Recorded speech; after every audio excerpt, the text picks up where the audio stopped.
Muita paz, queridos irmãos, muito bom dia. Estamos de novo aqui para partilhar a palavra do Senhor com vocês. Espero que você se encontre bem, com saúde. E nós vamos, nesta manhã, fazer a leitura da palavra e partilhamos aquilo que o Senhor tem colocado no nosso coração.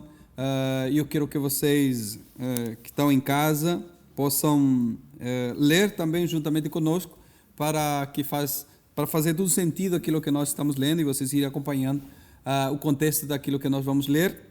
E para isso eu quero convidar vocês para abrir a sua Bíblia no livro de Atos, Atos dos Apóstolos, capítulo 4 e o verso de número 13, para nós meditarmos esta manhã um pensamento aqui que o Senhor tem colocado no meu coração.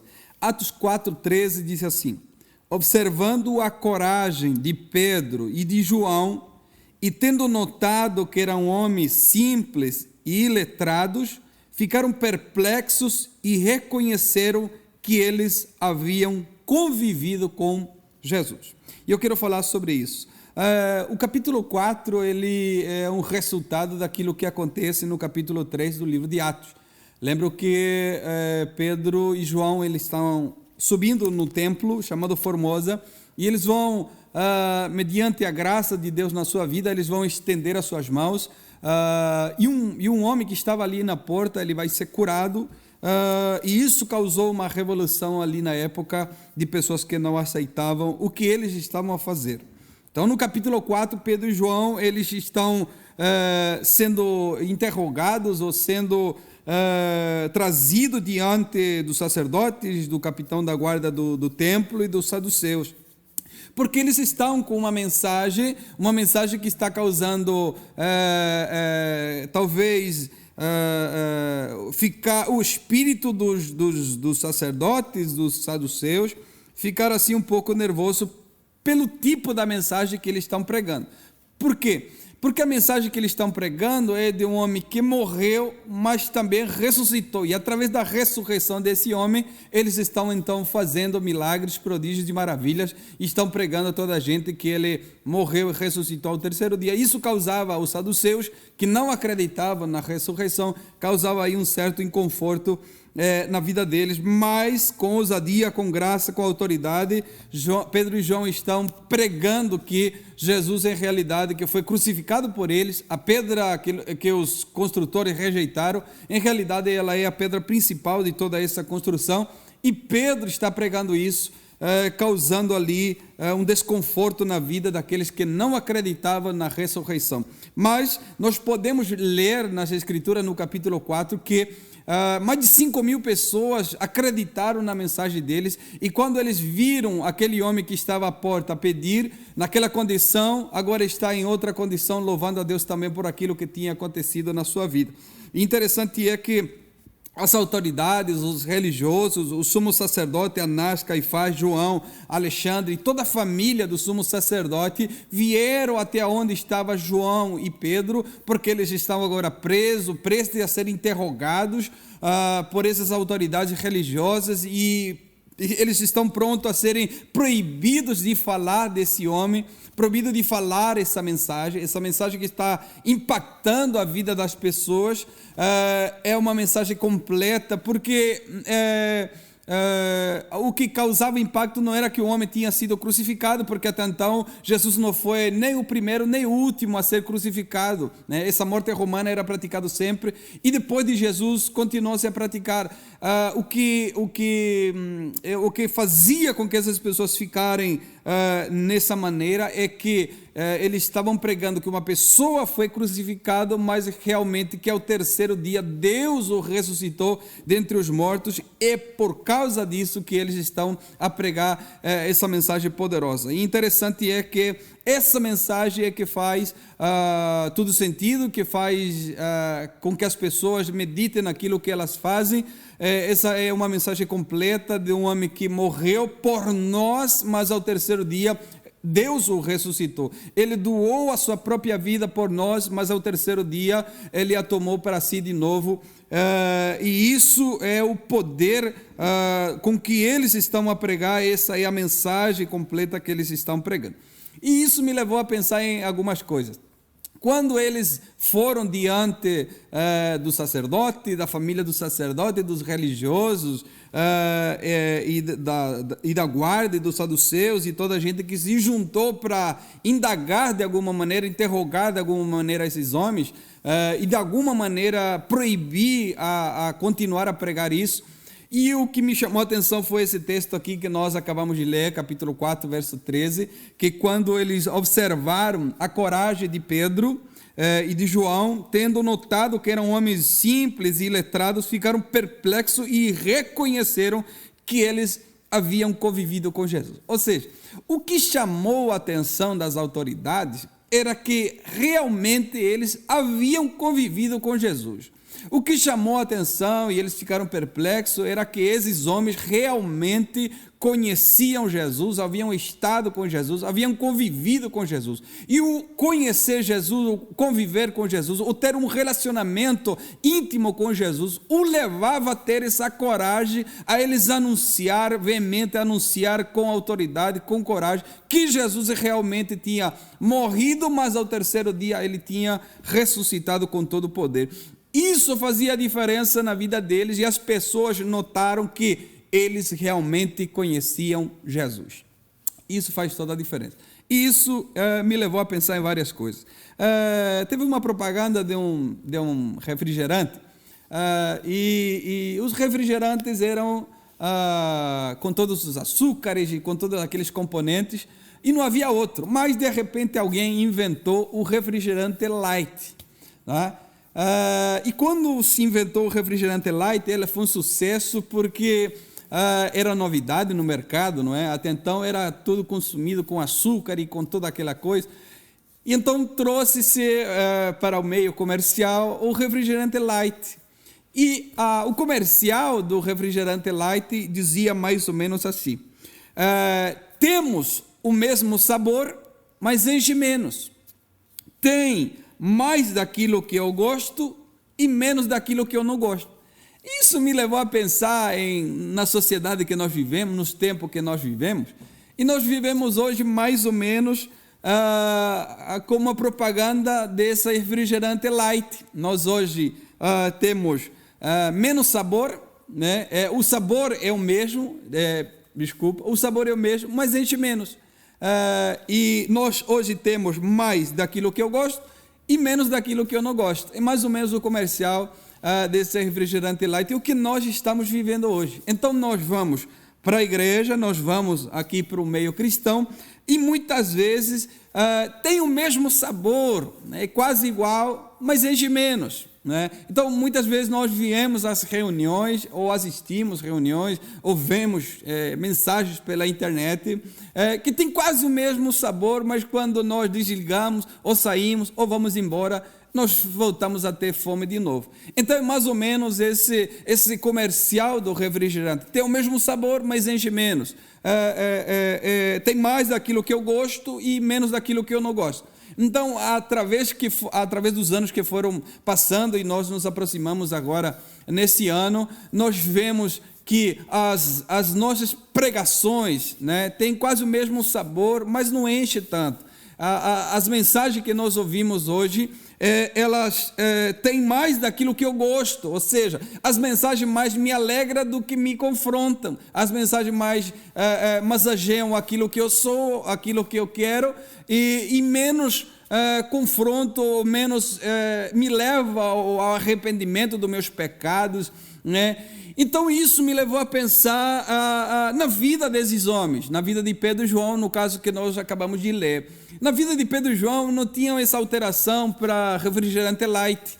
A mensagem deles, mesmo que as pessoas não gostavam, era mais daquilo que você não gosta e menos daquilo que você gosta. Ou seja, a mensagem de João e Pedro era uma mensagem confrontadora de um Jesus ressurreto, de uma pessoa que tinha se entregado por eles, tinha morrido com eles e tinha ressuscitado. O que fazia diferença na vida de Pedro e João era que as pessoas notavam que eles haviam conhecido Jesus. O que as pessoas a diferença na vida de João e Pedro é que as pessoas notavam que eles tinham estado com Jesus, tinham convivido com Jesus, e por causa disso que eles tinham essa coragem diante dos sacerdotes, diante das autoridades religiosas. Então, a mensagem de João e Pedro, ela tinha mais do que aquelas pessoas não gostavam e menos daquilo que elas gostavam. Muito diferente do dia de hoje. Nós hoje vivemos no dia, na época, na geração do politicamente correto. Então eu preciso medir as minhas palavras,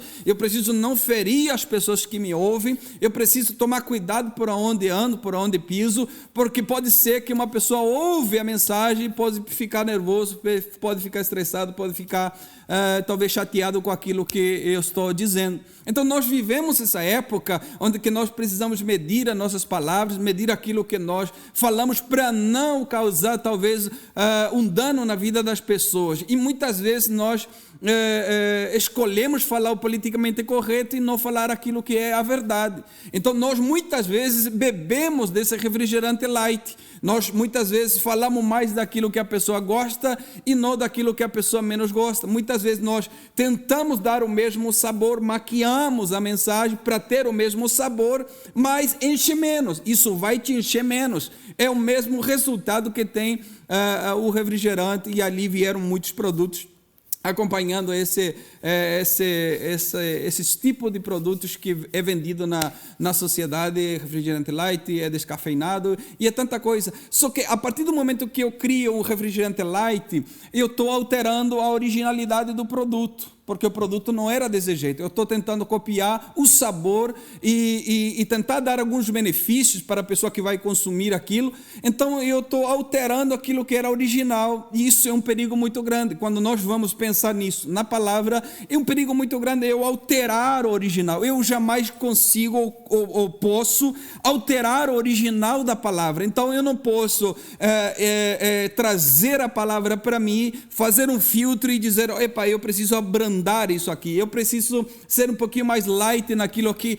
Isso aí é até um pecado muito grande, eu tentar consumir algo que é original e então transmitir algo que é light. Isso aí é um absurdo, mas nós vemos isso nos tempos de hoje. Pessoas trazendo o original e então dando light para as pessoas que vêm assistir por uma série de motivos, por uma série de razão. Nós damos aquilo que é light, mas aquilo que é light em realidade tem quase o mesmo sabor, mas não enche do mesmo que o original. Interessante, quando nós bebemos um refrigerante, aquele original, para aquilo, a nosso estômago fica, e nós ficamos assim, eu fiquei estufado, eu estou cheio, eu estou por aqui, né? E quando bebemos aquilo outro que o sabor é o mesmo, mas não enche tanto.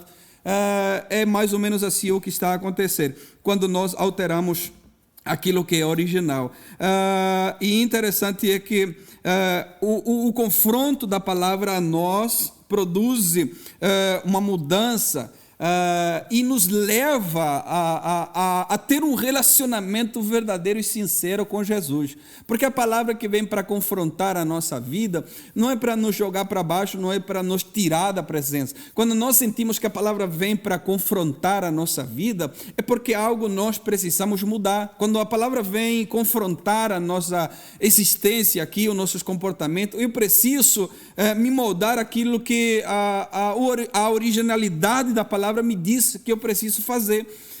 E quando essa palavra vem confrontar a minha vida, ela vai me levar ao arrependimento, ela vai me levar à mudança, ela vai me levar a que eu possa ter um relacionamento mais profundo com Ele, porque a intenção de Deus em nos confrontar é que nós possamos acordar, é que nós possamos despertar e ter realmente um relacionamento com Ele, para as pessoas olharem para nós e dizer, esse aí conhece Jesus, esse aí tem um relacionamento com Jesus, porque foi isso que chamou a atenção. Pedro e João não tinham uma camiseta e dizia, I love Jesus. Não, Pedro e João não tinham aqui um colar que dizia, eu sou amigo de Jesus. Não, eles não tinham uma fitinha que dizia, olha, I love Espírito Santo. Não, eles simplesmente, pelo fato deles falarem com coragem, pelo fato deles pregarem com autoridade, dizer as coisas com certeza, as pessoas que estavam olhando para eles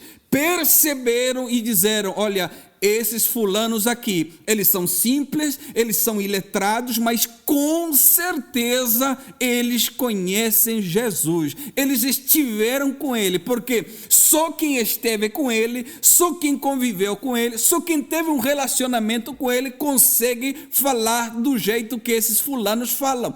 Então as autoridades olhando para ele, os mestres do Torá olhando para ele, os estudiosos da lei olhando para esses dois simples homens, eles que estudaram a vida toda, 5 anos, 12 anos, eles que estudaram a vida toda e continuam a estudar as leis, não conseguiram perceber Jesus. Agora esses homens que eram pescadores, foram tirados da pescaria agora para experimentar o que Deus tinha na sua vida. Esses dois homens simples e letrados estão exalando um perfume de Jesus, e Jesus já tinha falecido, já tinha sido crucificado alguns dias atrás, alguns tempos atrás, e tinha ressuscitado, mas ainda aquela presença de Jesus estava impregnada na vida de João e de Pedro, e essa presença faz com que o nosso ao redor perceba que nós conhecemos Jesus. Não adianta eu fazer tatuagem, não adianta eu escrever na minha testa Jesus, se eu não ter um relacionamento com ele, se eu não conhecer realmente quem ele é, se eu não tiver um convívio diário com ele, as pessoas vão passar por nós e nem vão perceber que eu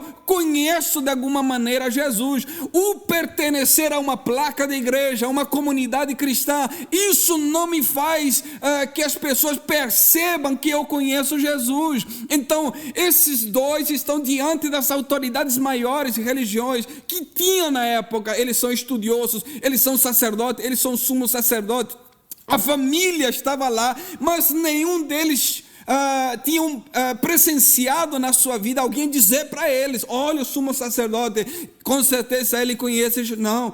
Ou alguém olhava para os mestres da lei e dizia: olha, eles conhecem Jesus. Não. Agora estão diante de dois homens simples e letrados, e os que deveriam, entre aspas, conhecer Jesus, porque eles examinavam as escrituras, Jesus não passava nem perto por eles. Agora esses dois homens, quando eles olharam para ele, disseram: com certeza esses dois homens conheceram Jesus, com certeza esses dois haviam convivido com Jesus.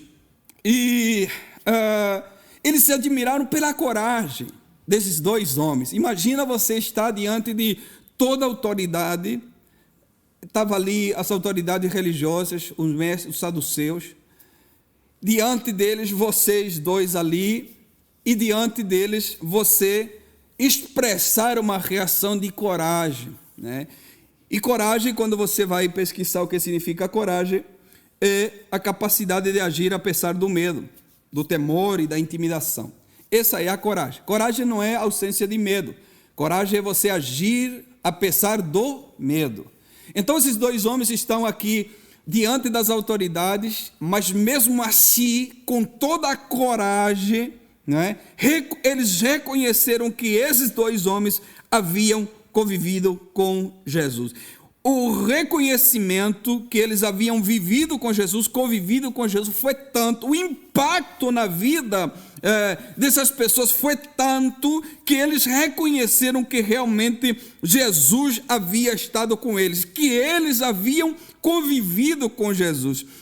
O grande desafio nessa geração, neste tempo, o grande desafio nosso como igreja que somos, é que as pessoas reconheçam que nós conhecemos Jesus, que nós temos um relacionamento com Ele, que eu não namoro Ele só aos domingos, porque tem namorados, a situação está difícil hoje de pandemia, só namora aos finais de semana.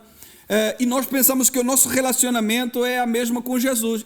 Eu namoro com Jesus só no domingo. Então no domingo eu vou lá, converso com ele um pouquinho, Durante a semana eu não mando um WhatsApp, não escrevo para ele, não falo com ele, e domingo lá encontro com ele de novo, acertamos as contas, colocamos a semana em dia. Não funciona desse jeito. Assim as pessoas jamais vão perceber que você conhece Jesus, que você tem uma intimidade com ele, que você tem um relacionamento com ele. Então o grande desafio dessa geração é que as pessoas à nossa volta percebam que nós conhecemos Jesus, que nós temos um relacionamento com ele.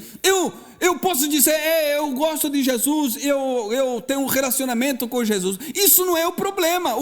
O grande desafio é que as outras pessoas ao nosso redor percebam e digam, peraí, essa pessoa conhece Jesus, essa pessoa tem Jesus na sua vida, essa pessoa se relaciona com ele diariamente. Por quê? Porque ele sabe o que Jesus quer. Tem um pensador, um filósofo que disse, nós precisamos ler a história, nós precisamos conhecer a história para perceber o que Jesus quer de nós. Agora, se nós não conhecemos a história, nós não queremos ler a história, jamais nós vamos perceber aquilo que Jesus quer da nossa vida. Então isso me levou a pensar, quando eu leio esse versículo aqui, de homens simples e letrados, mas que as pessoas à volta deles percebem que eles haviam estado com Jesus, me levou a pensar que nós precisamos ter um relacionamento íntimo com Ele, para que as outras pessoas percebam que Jesus tem um relacionamento conosco, que nós nos relacionamos com Ele, que em realidade nós temos a presença de Jesus, mas as outras pessoas têm que perceber. A nossa vida cristã não serve de nada se somente eu sei que conheço Jesus. A nossa vida cristã não faz sentido se somente eu sei que eu me relaciono com Ele. O propósito da vida cristã é eu me relacionar com Jesus para que as outras pessoas percebam que há algo diferente em nós e que as pessoas possam ter a curiosidade, talvez, de nos perguntar, talvez se não conhecem, o que está acontecendo com a nossa vida, o que a nossa vida tem de diferente. Então, o grande desafio dessa sociedade que tenta, de alguma maneira, beber as coisas light, o grande desafio dessa geração é que eu faça Jesus perceber aos outros. Não por aquilo, talvez, muitas vezes que eu falo, não muitas vezes por aquilo que eu me tatuo, né? Mas que as pessoas percebam que há algo de diferente na nossa vida, e essa diferença chama-se Jesus. E quando nós lemos o texto, as lideranças religiosas, as autoridades da época ficaram perplexos, admirados, ao reconhecer que eles haviam convivido com Jesus. E esse é o grande desafio nosso para esse tempo, que as pessoas à nossa volta possam perceber que nós conhecemos Jesus, que nós temos um relacionamento com Ele. Deus, Ele não tem preferidos. Deus não tem, porque muitas pessoas dizem, mas Deus tem preferidos. Deus escolhe pessoas, Deus tem os seus escolhidos. Não, Deus não tem preferidos. Deus tem íntimos, que é muito diferente. Ter preferido é uma coisa, ter íntimos é outra coisa. Agora, Deus não tem preferidos, Deus tem íntimos. E aqueles íntimos que o buscam, que tentam se relacionar com Ele, que desejam se relacionar com Ele. Então, as pessoas à nossa volta vão dizer, eles aí conhecem Jesus, eles aí tiveram um contato com Jesus, eles aí perceberam quem é Jesus, e vocês vão perceber pelo texto, é um texto aqui que nós podemos ficar falando o dia todo, vocês vão perceber pelo texto que não é pelo estudo. Pastor, tu é contra estudar? Não sou contra estudar, mas vocês perceberam que não é por causa do estudo, é por causa do relacionamento. Quando eles colocam, e a Bíblia é muito detalhista, as autoridades vão olhar para ele e vão perceber na hora, esse fulano aqui não tem condições sociais alguma, não tem intelecto algum, eles são iletrados, são pessoas simples, mas o que fazia a diferença neles não era a capacidade intelectual e sim a capacidade de relacionamento. Enquanto eles tinham o desejo, a vontade de se relacionar com Jesus, enquanto mais nos relacionamos com Jesus, mais dele nós temos na nossa vida. Quanto mais nós nos relacionamos com ele, mais de Jesus nós temos na nossa vida. Nós começamos a olhar como ele, nós começamos a falar como ele, nós começamos a pensar como ele, nós começamos a agir como ele, nós começamos a palpar como ele, nós começamos a caminhar onde ele caminharia. Então, quanto mais relacionamento nós temos com ele, nós mais parecidos com eles nós somos. Então, o que faz a diferença na vida de Pedro e João não são os 3 anos e meio que eles passaram ouvindo, aprendendo com ele. O que faz a diferença na vida de João é que em 3 anos e meio eles decidiram: eu quero estar onde ele está, eu quero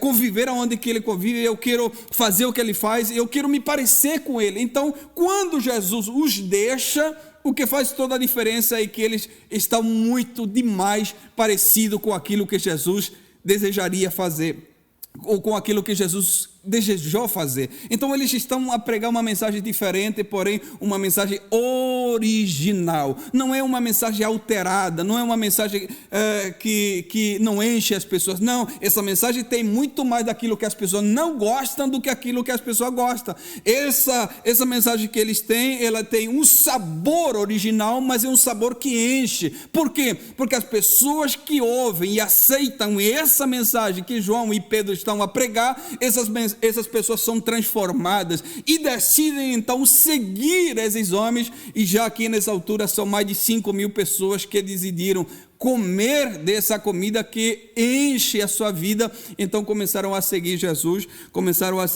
através da vida de Pedro e João. Então eu quero deixar aqui para vocês um desafio para essa semana, que você possa se relacionar com ele, e que as pessoas à tua volta, sem você dizer: eu sou evangélico, eu sou cristão, eu pertenço a tal comunidade, tal igreja, que as pessoas à tua volta possam perceber e dizer: esse realmente conhece Jesus, esse realmente tem algo diferente, esse realmente tem chamado a atenção das pessoas, tem impactado a vida dos outros, porque realmente nós nos relacionamos com Jesus. Relacionamento faz toda a diferença para nós conhecermos alguém. Quando nós queremos conhecer alguém, nós precisamos nos relacionar, e o relacionamento faz com que nós conhecemos as outras pessoas. Amém? Deus abençoe vocês, e eu quero orar com vocês nessa manhã, e pedir a Deus que lhes dê um domingo mais do que abençoado, com saúde, com graça, com paz, em nome de Jesus. Querido Deus e eterno Pai, obrigado, Senhor, por essa palavra, que nós possamos, Senhor, sempre nos alimentarmos da Tua verdade. A verdade da Tua palavra possa fazer em nós, Senhor, possa tornar em nós o desejo de ter relacionamentos com o Senhor, de nos relacionarmos verdadeiramente com o Senhor, e que cada dia, quando nós nos relacionamos com o Senhor, que nós possamos ser mais parecidos consigo, Senhor. Que nós possamos, Senhor, ter a Tua essência, que nós possamos, Senhor, seguir os Teus passos. Pai, nos ajuda a Te conhecer a cada dia mais, e que possamos a cada dia, Senhor, beber dessa fonte original, Senhor. Que nós possamos sempre, Senhor, beber da Tua verdade, da Tua palavra. Pai, em nome de Jesus, eu agradeço por cada vida, por cada família que está do outro lado. Abençoa as suas casas, abençoa, Senhor, a sua saúde, guarda eles. Pai, nós Te pedimos em nome de Jesus. Amém. Deus abençoe a todos, e será até o nosso próximo encontro, se Deus assim permitir. Deus abençoe.